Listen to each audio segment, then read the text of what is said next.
Donovan. Hi, Benjamin. Hey, how are you? I'm fine, thanks. So glad to meet you. Should we introduce yourself or should I start? Maybe I can start. Yeah. First of all, it's very pleasant to have you in the call and to have this conversation with you. I think it's going to be really, really interesting and nice to meet you. I'm Donovan. You can call me Don. You can call me Don, or like whatever option is better for you. Of course, I am based in Gdańsk in Poland. This is like in the north of Poland. So basically, but I am originally from Costa Rica. So I am from Central America, and then I moved to Poland around 9 months ago. Okay. So yeah, it's been quite an amazing journey. But yeah, just like a little bit of details about me. Maybe we can go deeper into the details later on in the conversation. So maybe you can tell me a little bit about yourself also.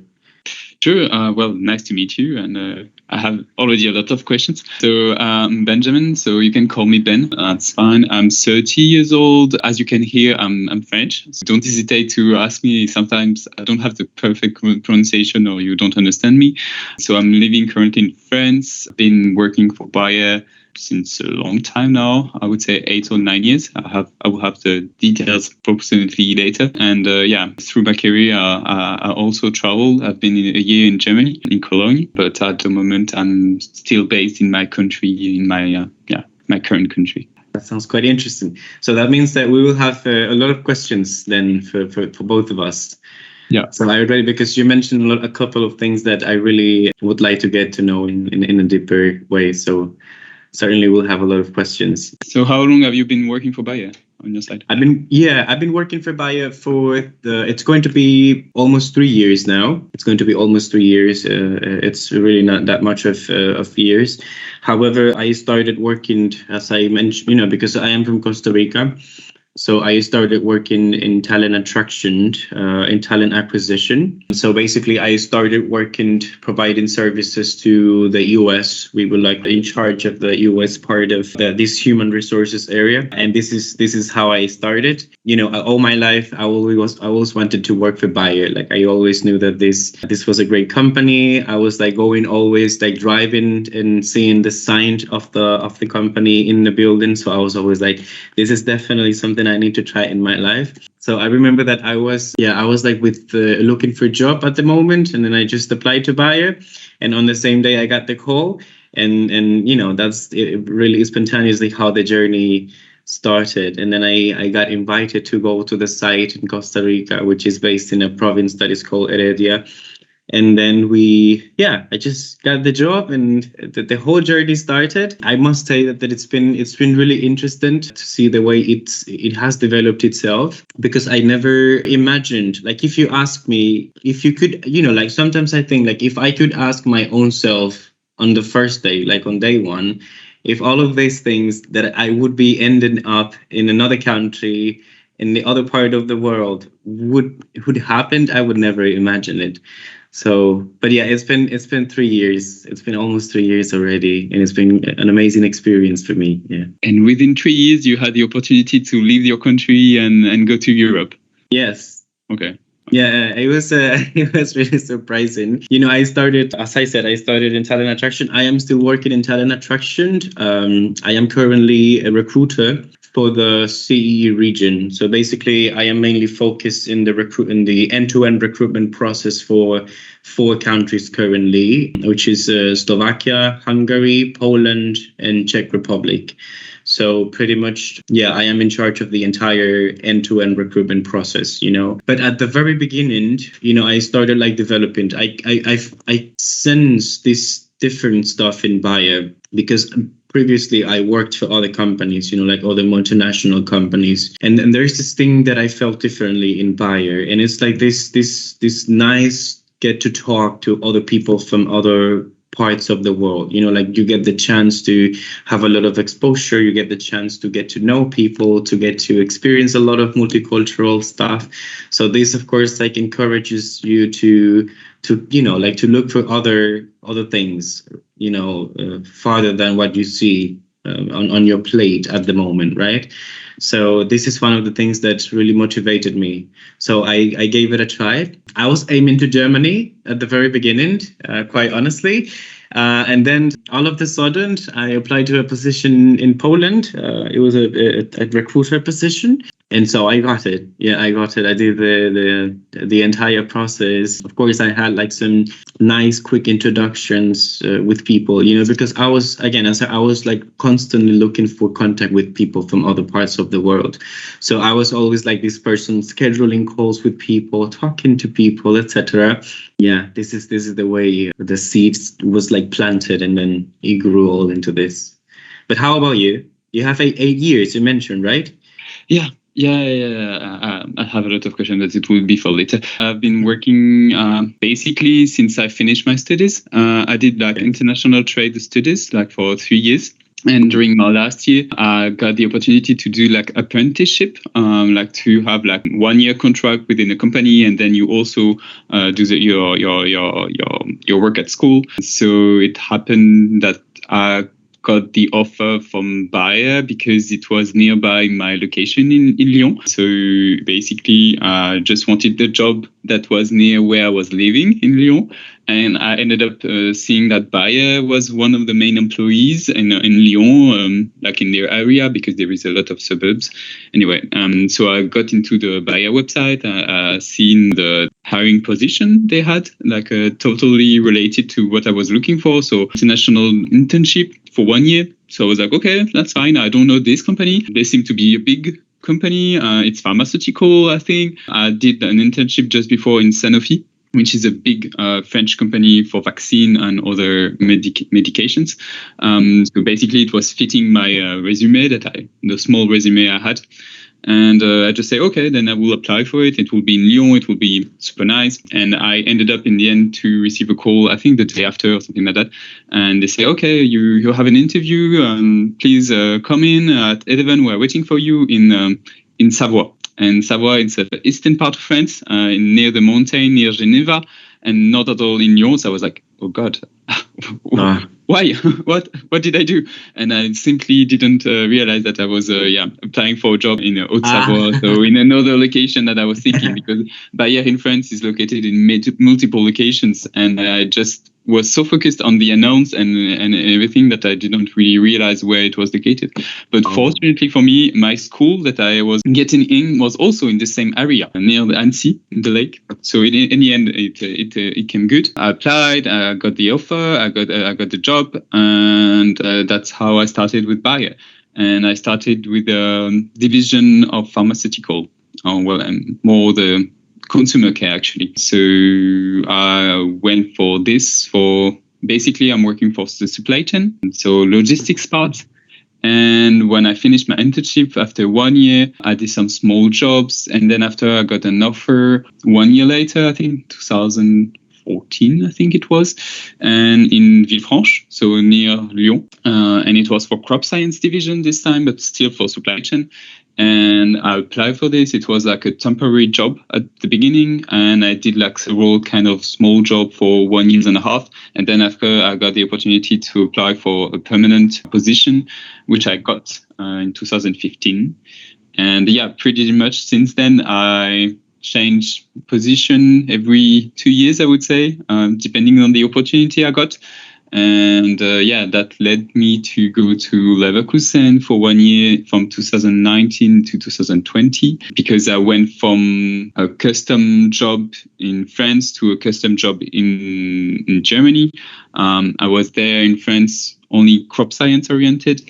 And when I went to Germany, it was like all divisions.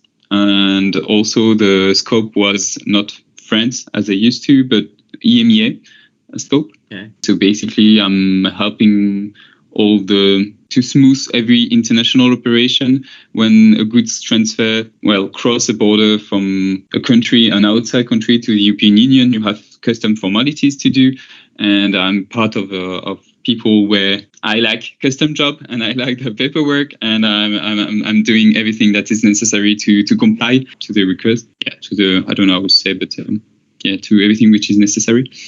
So yeah, and then after I went back because it was a contract for 1 year, and I went back to France in 2020, and yeah, since then I'm still located in France. But yeah, I think I like you. I like internationals, people, and communication, and I'm very curious. So I just like, and I would say I'm easy to talk to, and I like to meet other people, other culture, and to work in different environments. So I've been lucky enough to have different positions within Bayer, and that's something I really am thankful for, because I'm in a big company that offer opportunities for people who want it, or at least it was my perspective. Because most of the time when I was 21, so when I finished my studies, I was kind of regretting, because everyone in my family or my friends were still saying, oh, you should continue. You should go for 5 years and have like a big diploma and to have a big career and everything. Otherwise, you won't have such opportunities.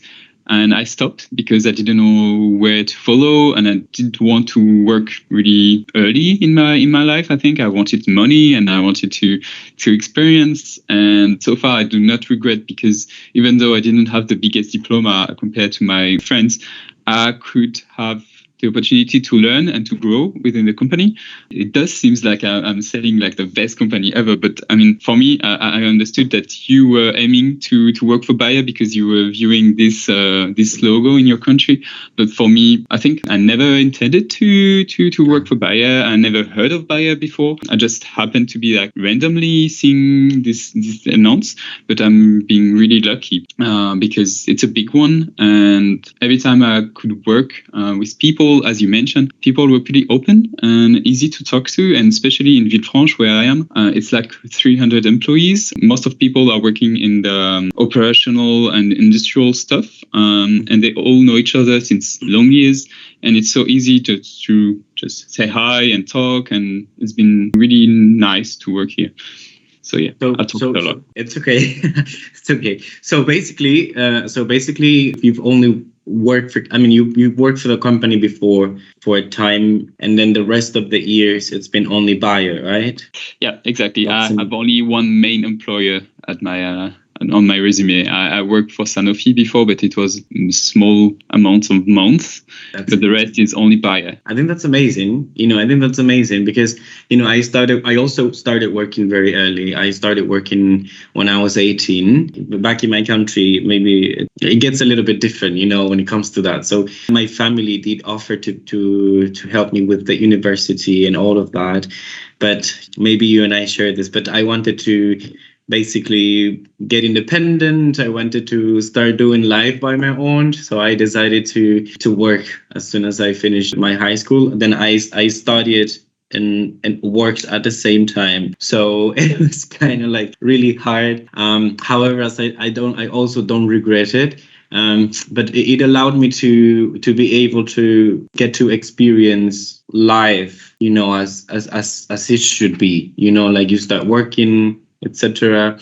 So I started working and I worked for quite a good, I think, like maybe 5-6 companies before Bayer. So it's like super interesting when you mentioned that it's been only Bayer, because I think it's like really amazing.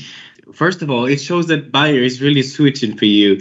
And second of all, it really shows that you're like really committed to the entire process and that you have really respectfully experienced the entire process even for yourself. So that's really amazing and it's truly inspiring. I love that. Yeah. But because for me, I had to go like through different employers, throughout my career. And then to feel like, I feel good. I feel good at times in them, but I've dare to say that I've never felt so fulfilled like as I feel at Bayer currently, of course, because of all the opportunities that I have had and all the nice things that I've gotten to do. But yeah, I think it's really nice. And this thing that you mentioned about getting to work internationally and to get to know people, it's also really nice, because like if you see it on a win-win perspective, you get to also understand that it's just not about what these people can offer to you or what these people can contribute to you with, but what you can also contribute,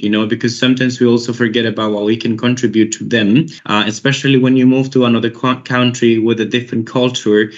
most of the times you get to think that they are going to be contributing to you. And yes, it's true, 100% true. But also you tend to forget that also you are the one contributing as well to them, right? So it's this dynamic, this really nice dynamic that allows contribution in a reverse way, like in both ways, right? So I think this is one of the things that I'm really passionate about and that I love about Bayer. So then what did you bring with you then, with your culture and with your personality to Poland that you noticed, or you already had as a feedback from your colleagues? Yeah, of course. I can mention a couple of things. That's a really good question. A really good question. So yeah, from the cultural perspective, first of all, I have to mention that I was really surprised at the very beginning, because when you move abroad, especially from Central America, I don't know if you've ever had the chance to speak or have like Central American friends, but generally people would say that people are like warmer and that people are like more outgoing and that people tend to be, like more outgoing, I was very surprised because when I came here, we always get taught that the people are like a little bit different in that sense, that people are colder and that people are like not so much outgoing, which is not true. Right. So which is not true because all the people that I've met in here are extremely outgoing and they have been like really, really friendly to me. But I would say that what I have brought this warmness, like this warmness that allows me to be able to get to go through people in an easier way, I would say, because like when you get to know new people and you're in a country, especially where they don't speak your language, it's really hard to get to people. And if I were not probably as warm as and when I say warm, I mean like, getting this ability to get to know how to reach people, And this is something that I definitely think I brought with me. For example, on a daily basis, as I mentioned at the beginning, I work in recruitment. And although the market in Europe is a lot quite different than the market back in Central America or like in my countries, where the reality is totally different. It's this warmness and this knowing how to approach my candidates and knowing how to speak to them and knowing how to maybe not necessarily make them feel good, but make them feel that they're making the right choice by coming to meet with us. This is something I brought with me. And this is something that people notice. Like for some reason, like for me, it's just normal, for me, maybe it's normal, but it's interesting because when I exchange feedback with people generally tell me that, I come to the meetings and there's always this smile, then there's always this tone of voice, this warmness and this welcoming thing. And so this is something interesting because for me, it's just like normal stuff. This is usually how I would interact on a daily basis with my people back in my country. But in here, it seems to be a good thing, and it seems to be like something like a deal, So I think it's interesting, yeah. And also another thing that I brought with me is that because I was working for the US, in the reality of my country, we always try to make sure that we try to look for solutions really quickly when we are facing difficult times, and when we try to find an improvement area. And something really interesting that I brought is this, like this, we have a situation, we have a part of our process that might be not working the best way or that could be improved.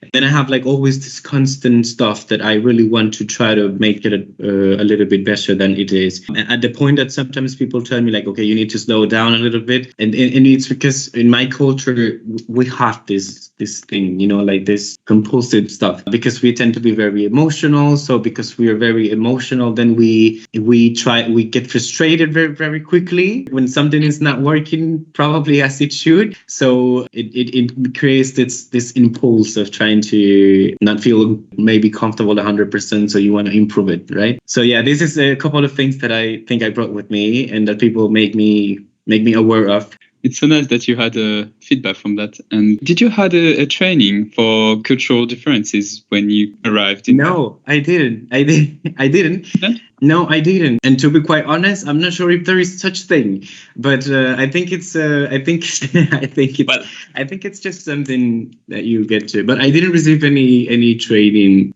So when I moved, first of all, because of the paperwork and the legal stuff that I needed to go through to be able to move, I started, because I was already working at Bayer, then I started my collaboration in my country.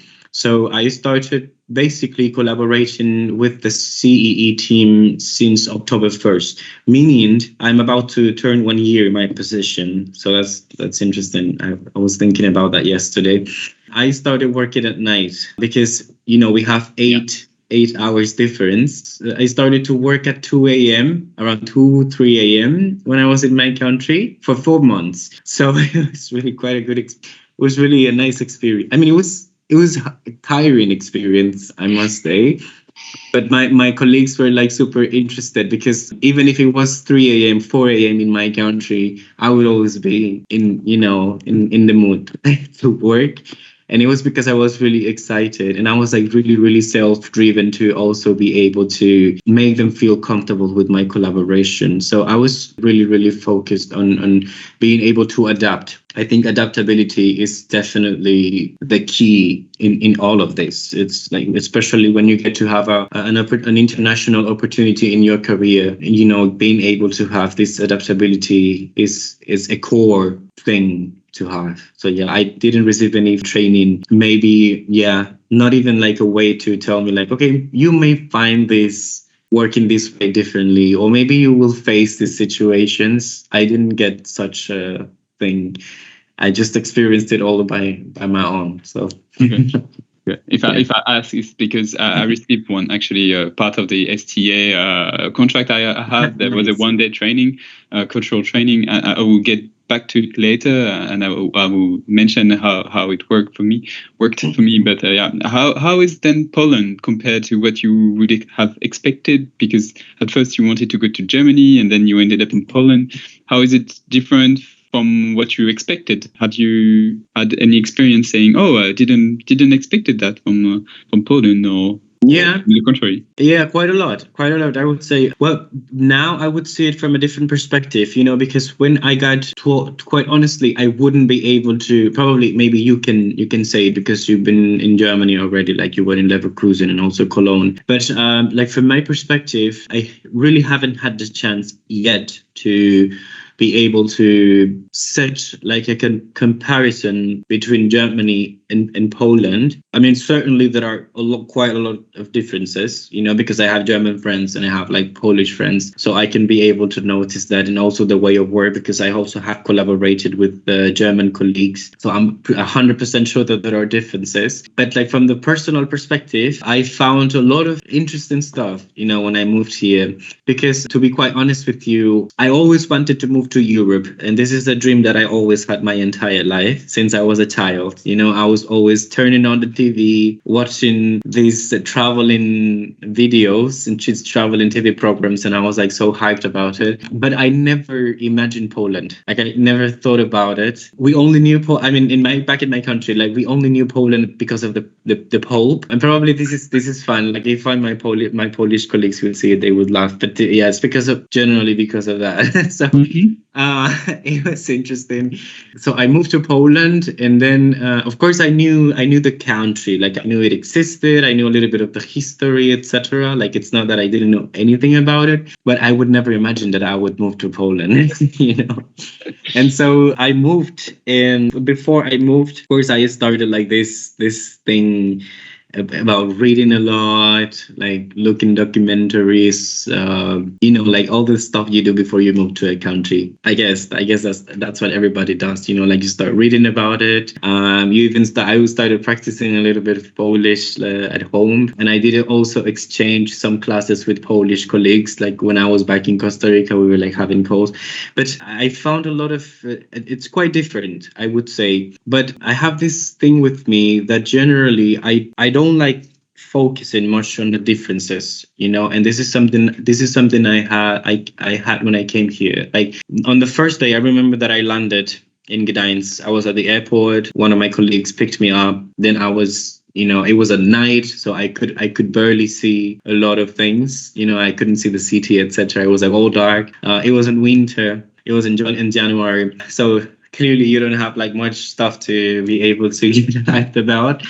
All the trees, they had no leaves. It was super cold, etc. So I came to my flat, to my apartment, and I was like, okay, what do you want to focus on? Like, what are we focusing tomorrow and the day after tomorrow and every day after this? So I wanted to focus on the similarities more than the differences. So I went to the office, and instead of like trying to find a difference between my colleagues and me, I was trying to find similarities. When I went to the shop, for example, to buy some stuff, instead of like focusing on how different the language was and how different people were talking, I was focusing on the products that were exactly the same as the ones I used to buy, So I was like trying to work this mindset of like focusing on the similarities more than the differences. And I found a lot of similarities. People are maybe not as warm as back in my country, but people are warm. People smile at you. And this is something interesting because Polish people say that they don't smile, but they do smile. They smile at you. They welcome you. They're really, really welcoming. They get you home. They give you food. They prepare a good meal for you. So it's really, really, really interesting. Among the differences, I would say just like maybe, for example, from the interaction perspective, I would say that, for example, we have like in our meetings or like when we meet, and this is in general, not only in Poland, like in I would say that with my European colleagues, it's a little bit different. Like you can have nice talk when you meet, but generally it's not that much. Like you get to talk and you maybe share a couple of things, but then you jump to the business topics. And then you cover it all. And then if there are like 10 minutes or like 15 minutes back, like that you have free from the time scheduled, then you would prefer to end up the call to keep working and doing stuff that you have to do, which is perfect. It's perfect for me because I love working that way. But back in my country, you couldn't do that. Like you would have 20 minutes left in your call, and this 20 minutes would extend to 40 minutes just talking about stuff in life, and people would be laughing, making jokes and stuff like that. So this is the difference. And another difference that I found is, for example, from the emotional perspective, I think that people tend to be like a little bit more like maybe ingoing, like you don't get to express that much, and people don't get very expressive towards something that makes them feel uncomfortable sometimes. Like, yes, they do. It's in very direct way, which I love, but it takes a while. Like it's not that easy. It doesn't come easily. Like you don't listen to people like easily expressing that much. So these are a couple of differences that I found, which are nice. I love them, really. Yeah. Yeah, well, it's really inspiring to focus on what is the same, people or food or anything, than the differences. And we should all have this in mind when traveling. Yeah, how was your experience in Germany? Like when you moved from France to Germany, did you find any differences also or similarities? Well, it's not quite comparable as you, because in the end I stayed in the same continent, and my first thought was, well, initially when I joined Bayer and when I did my studies, I always had this goal in mind to work abroad.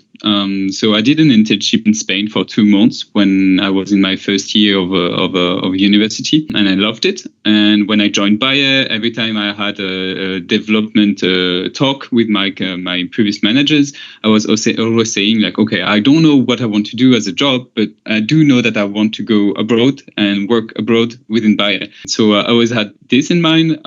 So I'm an English speaker, of course. I'm also a Spanish speaker. So I had in mind. Oh, really? Unconsciously to go to Spain or the UK or to the US or South America, like having this boy dream to travel abroad and far away and to travel. And at some point, one of my managers said to me, like, Ben, Bayer is a German company, so most of the opportunities abroad are located in Germany. So are you ready to go to Germany? And it was, I don't know, it was not 5 years ago, but 7 years ago. And 7 years ago, I was like, okay, I speak Spanish, I speak English. I never went to Germany and never was attracted to this country.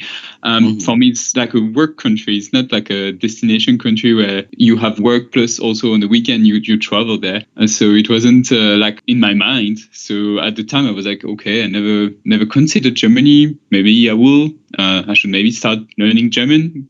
I was working with a lot of German. I'm still working with a lot of German colleagues. started to learn from them, by the way.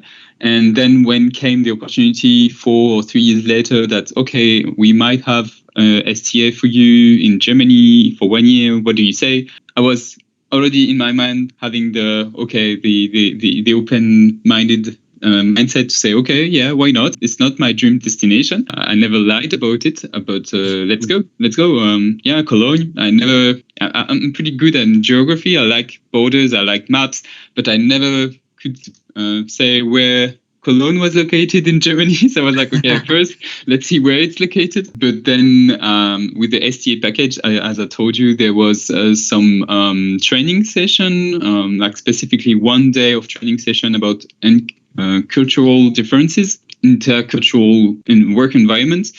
And my first thought was like, I mean, it's Germany. It's the next country. I know Germany. I know the history. I know people from Germany. I know my colleagues. So it must not be mandatory for me to have, like, if I would go to Thailand or I don't know, even Costa Rica, maybe I would learn a lot from that, from the training. But I don't feel like it's necessary for me to go to this training because, I mean, it's our neighbors. So what can be possibly really that different that I didn't know of? Anyway, I went because I saw an opportunity to have a good training session, and it was like later I received like all the documentation prior the training, and it wasn't like Germany focused, but it was cultural focused.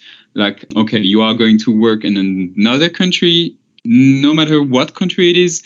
There is some specificities that you have to know.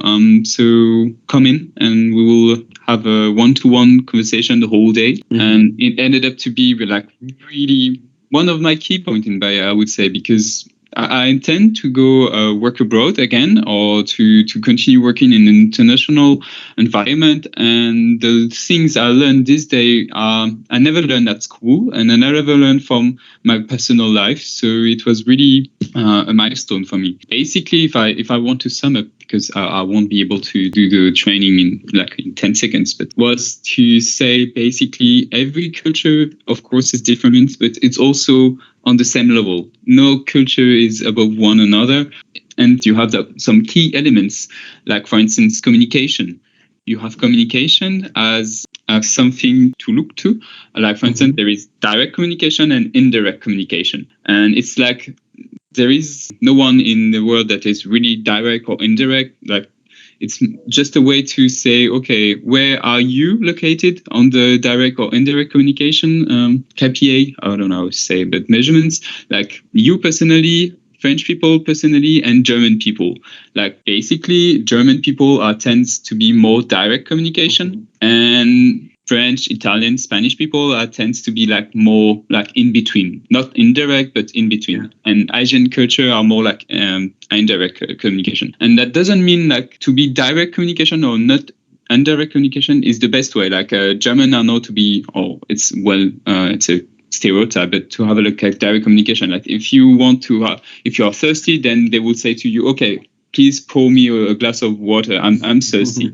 Maybe French people would say, oh, okay, my glass is empty. Oh, it's so hot in here. And as French people, they will get, okay, this guy say he's thirsty, so I will just put him some water and he will drink. While the German would just say, yeah, just serve me some drink. And the training was, there is no good way.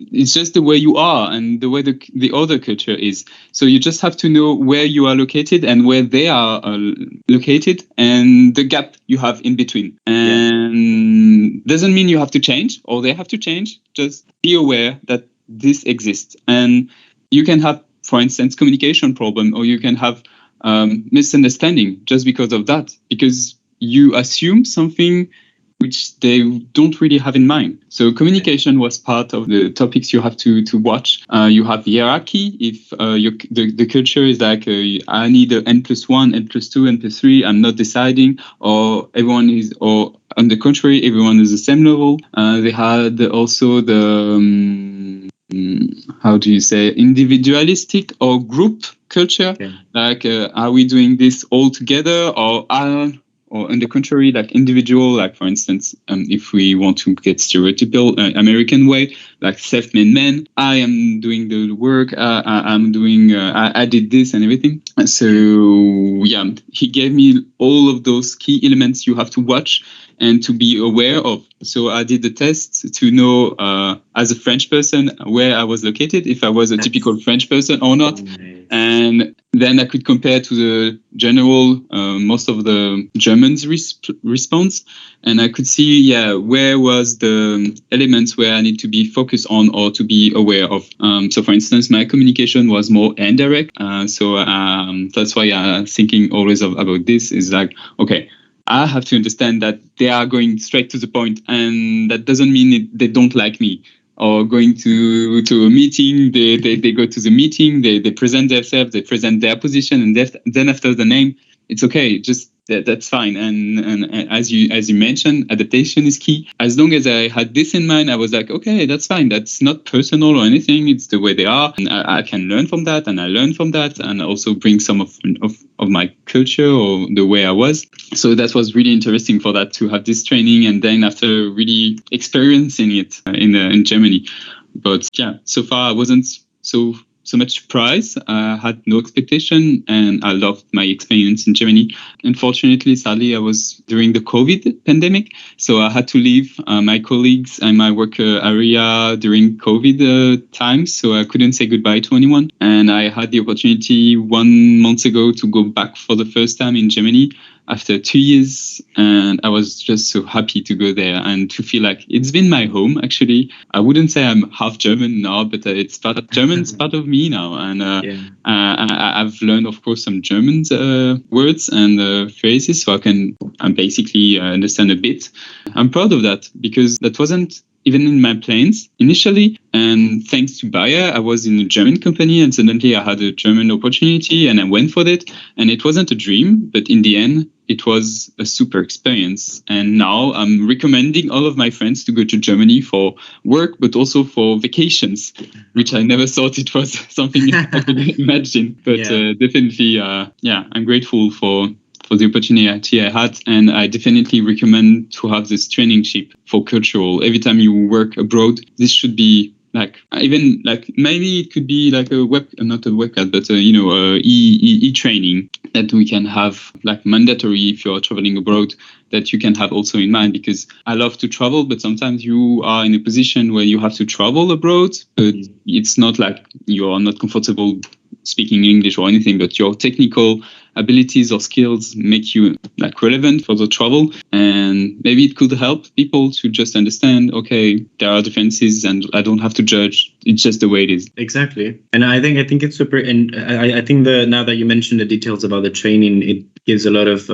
it's really social, like from the social interaction perspective. So it gives you really straight to the point bullets about certain topics, but it's like from the general social perspective. So this is something that I love about it. Now I'm curious. Probably it could have. I mean, I adapted really well. So, but probably if I would have received it, it would have been a lot nicer. But as I said, I really didn't have like much trouble. Yeah, I would say. But yeah, definitely when you mentioned this style of communication, like if you're a direct person, if you're an indirect person, or like if you're a group person or like more individual person, this is like really interesting, because this is and this line in between that you mentioned, like we have like this in between. This is where you adapt. Like this is when adapting plays a key role in the whole interaction. And it's important also to understand that adapting does not mean that you change, that you change because people tend to believe that you have to adapt, and then because you adapt, then you change. And sort of like, because of course you will adapt and you will evolve and change a little bit, but like from the cultural perspective, like when we're talking about like the cultural perspective and exchanging with other cultures, not necessarily it means that you are leaving your culture behind, or that you're leaving your essence behind, or who you are, or the way you behaved your entire life, right? It's more about, okay, I have this tool, let's say it, this is what I've got, and I can adapt it. I can improve these things, but still I'm still having the same tool, but I just added some stuff to it so that it could adapt. And also with these things that I added, I am contributing to the others as well. I have a sense that this is the thing about adaptation. That it's about it's about changing but not losing your essence and who you are. And I think this is like super interesting, because if I'm curious about the test, I was thinking about maybe it would be lovely to do the test, to be able to know like where I am, because even if I have like these things that are like very related to my culture, I also felt like I had some differences between my culture and specifically, I love working in groups. Like I really do love it.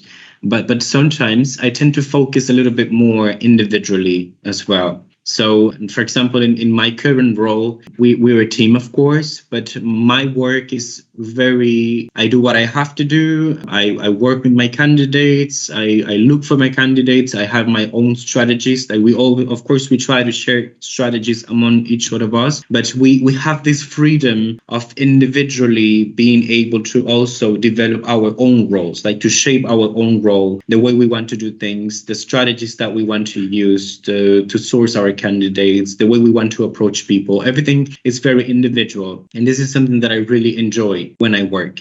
Like I really love it. But then there's this thing that in my country is very group people. Everybody works in groups. They love working in groups. They love this office stuff, like going to the office. They have like playrooms. They have like activities. I remember that even when I was and this is Bayer, and this is what changed my life, because at Bayer is the first place ever where I was doing exercise, for example. So I remember that when we were during the pandemic, I was the one leading this how do you call that? It's like active pauses, I think it's the word in English. So it's basically you do like exercises, like you schedule a certain time in your calendar for your team, and then every day twice you would schedule a couple of calls, one in the morning and one in the afternoon, to do some stretching.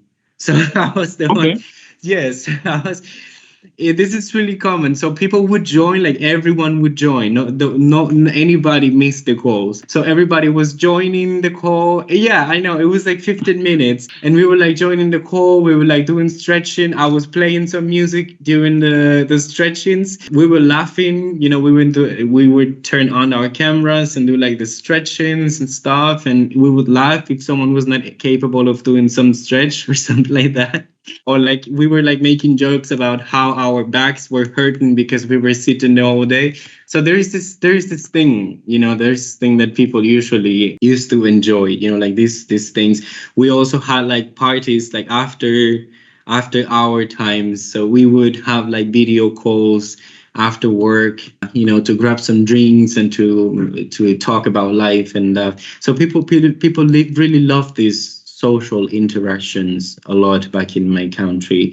And I know that in here also, it's, as I said, it's like similar, but there's this thing that there's like a slight change, So when it comes to that, I feel like I am a little bit more in the middle than completely in the group part. Also from the direct communication perspective, I think that for my culture, I'm a little bit more in the direct thing that in the indirect, because people tend to be like more indirect in my country. People would be like going around the topics. Like if they want to communicate something to you, they would go from here, then they would to the other point, and then it would take them just a while. And sometimes in a conversation, they just forget about what they wanted to tell you because they touch so many points and they just forgot about the thing that they wanted to say directly. So or they want to have a situation and then you have to really, they are not really that direct. And this is something also that I love about Bayer, because there's this thing that the company, like even if you are different cultures, you have the culture of the company, which serves as the main or as the middle point, the ground where everybody stands, regardless of our differences culturally. And then we have this culture that we can also use to communicate among each other. right? So this is something that I love, and something that made me enjoy a lot being direct is the feedback culture. For example, like at Bayer, we really leave feedback. Like it's not about problems. It's not about like you did something wrong. It's just about we sitting and talking about how we can improve something and what we could have done better, right? So there's this thing that in my country it happens that you get afraid, like when you have your team lead or your boss texting you, hey, do you have 5 minutes to talk about a situation that happened, or that last the email that this stakeholder sent not being very happy, you would get terror. You would be totally in terror. So people would start like really feeling terrified about the fact that you have a call with your boss, and then probably they're gonna give you feedback, and it's gonna be feeling terrible. But in here it's different. We in Admire it's different, and I got to adapt to that, and I really love it. So whenever I have feedback, or whenever I have like to provide feedback, I love this approach of being able to talk, and to express directly what we need, and how we've also felt about the situation, and bring solutions to it. So I think this is something that I really loved. This is a way that the company's culture puts this middle ground between all of us.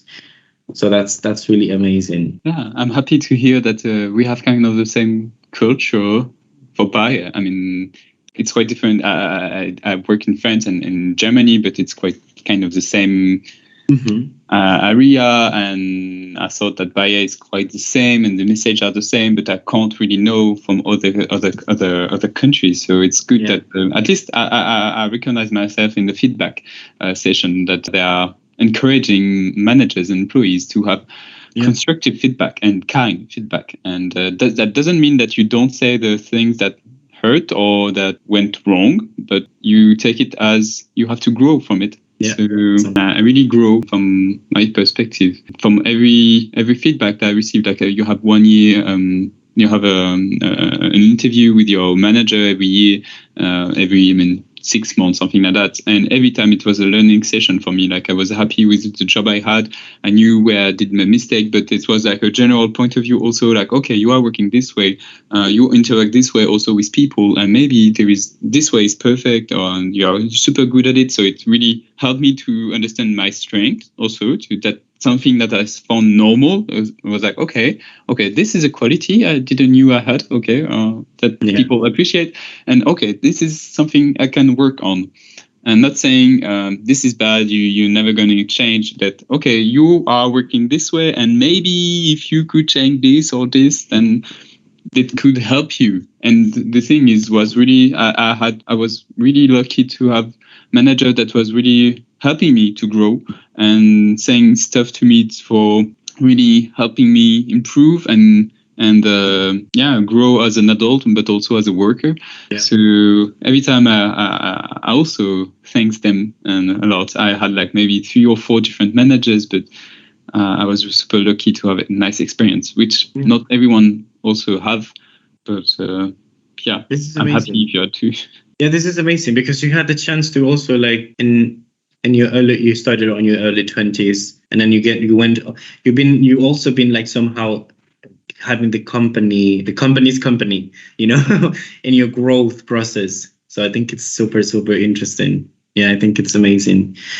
You mentioned that you speak Spanish, right? You mentioned. Yeah. That's nice. Well, nice. Yeah. At first, when I did my international studies, I was most of the time only speaking in Spanish. That was my main language. I did an internship in Spain, and it was really because I used to go every year in vacation with my parents in Spain. So I was in love with the country and this culture and the language, and English was the second part. And I didn't really like English, and as every French person, most of French person. That's a spirit. Yeah, not German speaking, but we are not so much famous for being good speaker. Of English, at least. Anyway, I finished my studies, and when coming to Bayer, then I ended up speaking most of the time in English because that's the international language. And I've been told, okay, if you want to be replaced on a daily basis, on your daily operation, that you shouldn't speak Spanish because your colleagues don't really speak Spanish even. So I ended up. But I had the opportunity to speak actually pretty recently because I have a colleague that was hired in Villefranche and was coming from Venezuela. So at first he didn't speak so much French, so we could have the opportunity to speak Spanish. But later on we finished, we only speak French now because he wanted to practice and improve and being in France. So it was easier for him. And so I became lazy. So I wouldn't say that I would be able to speak to you all the time in Spanish, but I could understand you, I would say. That's nice. Yeah, that's also Venezuelan. I mean, you have the differences of accent, so probably it sounded different for you. But yeah, that's really cool. Of course, we can do some exchange. I also like French. I went to France a couple of months ago, and I tried to speak French. Because it's I just tried it. I was trying to avoid English, to be honest. But yeah, it was nice. I did my best, and people were understanding me. But I think I'm not perfect on it. But I received some French in high school. Because you have like these languages that are like similar, like French, Portuguese, Spanish, Italian. So Latin language. Yeah. Exactly. Yeah, actually, that's really a good point for me because when I went to Germany, within the STA package was optional to learn the language from the country. It was really optional because it was a 1-year contract. So in the end, 1 year is not enough, I would say, to master the language. And plus German, being German, is not the easiest language, even though I think French is even harder than German. But I did take the option and I did take classes. So I had 1 hour on the Tuesday and every Tuesday and Thursday evening German lessons, and I've learned, and it was super important for me to be in a country and also learning the language. And by learning the language, you learn their history and how people behave also, and how they interact. And I don't know if you speak German or have some words. I know some words, but I'm currently learning Polish. Yeah. Again, because I'm living here. The position is a permanent position, so it means that I will stay here as long as the universe makes me stay here.